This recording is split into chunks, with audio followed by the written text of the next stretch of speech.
اعوذ باللہ من الشیطان الرجیم، بسم اللہ الرحمن الرحیم۔ سورہ یوسف مکی صورت ہے اور اس میں 111 آیتیں اور 12 رکوع ہیں۔ یہ صورت بھی مکہ مکرمہ میں نازل ہوئی تھی۔ بعض روایت میں ہے کہ کچھ یہودیوں نے پیارے نبی حضرت محمد مصطفیٰ صلی اللہ علیہ وآلہ وسلم سے یہ سوال کروایا تھا کہ بنو اسرائیل کے لوگ جو فلسطین کے باشندے تھے مصر میں جا کر کیوں آباد ہوئے؟ ان لوگوں کا خیال تھا کہ آپ کے پاس چونکہ بنو اسرائیل کی تاریخ معلوم کرنے کا کوئی ذریعہ نہیں ہے، اس لیے آپ اس سوال کا جواب نہیں دے پائیں گے، اور اس طرح آپ کے خلاف یہ پروپیگنڈا کرنے کا موقع مل جائے گا کہ آپ صلی اللہ علیہ وآلہ وسلم معاذ اللہ سچے نبی نہیں ہیں۔ اس سوال کے جواب میں اللہ تعالیٰ نے یہ پوری سورہ یوسف نازل فرما دی، جس میں پوری تفصیل اور وضاحت کے ساتھ حضرت یوسف علیہ السلام کا واقعہ بیان فرمایا گیا ہے۔ دراصل بنو اسرائیل کے جد امجد حضرت یعقوب علیہ السلام تھے۔ انہی کا دوسرا نام اسرائیل بھی تھا۔ ان کے 12 صاحبزادے تھے۔ انہی کی نسل سے بنو اسرائیل کے 12 قبیلے پیدا ہوئے۔ اس صورت میں بتایا گیا ہے کہ حضرت یعقوب علیہ السلام اپنے صاحبزادوں کے ساتھ فلسطین میں مقیم تھے، جن میں حضرت یوسف علیہ السلام اور ان کے بھائی بنیامین بھی شامل تھے۔ ان دونوں کے سوتیلے بھائیوں نے سازش کر کے حضرت یوسف علیہ السلام کو ایک کنویں میں ڈال دیا، جہاں سے ایک قافلے نے انہیں اٹھا کر مصر کے ایک سردار کے ہاتھ بیچ دیا۔ شروع میں وہ غلامی کی زندگی گزارتے رہے، لیکن اس واقعے کے تحت جس کی تفصیل اس صورت میں آ رہی ہے، اس سردار کی بیوی زلیخا نے انہیں گرفتار کر کے جیل بھجوا دیا۔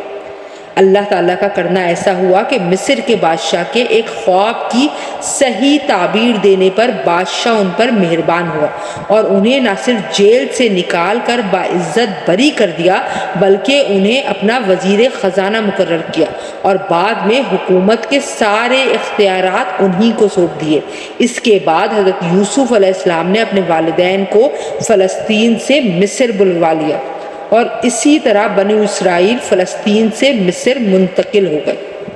سورہ یوسف کی ایک خصوصیت یہ بھی ہے کہ اس میں حضرت یوسف علیہ السلام کا پورا واقعہ ایک ہی تسلسل میں تفصیل کے ساتھ بیان کیا گیا ہے، اور تقریباً پوری سورت اسی کے لیے وقف ہے، اور یہ واقعہ کسی اور صورت میں نہیں آیا۔ اس واقعے کو اتنی تفصیل کے ساتھ بیان کر کے اللہ تعالیٰ نے ان کافروں پر ایک حجت قائم فرما دی ہے، جو حضرت محمد مصطفیٰ صلی اللہ علیہ وآلہ وسلم کی نبوت کا انکار کرتے تھے۔ یہ بات ان پر بھی واضح تھی کہ اس واقعے کا علم ہونے کا آپ صلی اللہ علیہ وآلہ وسلم کے پاس کوئی ذریعہ نہیں تھا، لہٰذا یہ تفصیل آپ صلی اللہ علیہ وآلہ وسلم کو وحی کے علاوہ کسی اور طریقے سے حاصل نہیں ہو سکتی تھی۔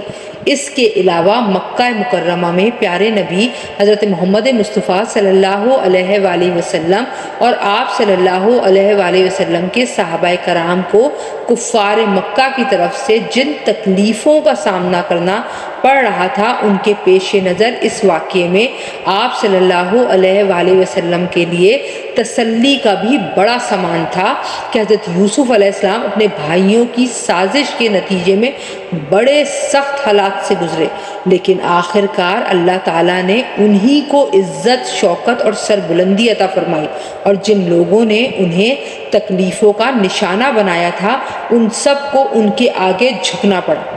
اسی طرح پیارے نبی حضرت محمد مصطفیٰ صلی اللہ علیہ وآلہ وسلم کو اگرچہ مکہ مکرمہ میں تکلیفیں اٹھانی پڑ رہی ہیں، لیکن آخر کار یہ سازشی لوگ آپ صلی اللہ علیہ وآلہ وسلم کے سامنے جھکیں گے اور حق غالب ہو کر رہے گا۔ اس کے علاوہ بھی اس واقعے میں مسلمانوں کے لیے بہت سے سبق ہیں، اور شاید اسی لیے اللہ تعالیٰ نے اس کو بہترین قصہ قرار دیا ہے۔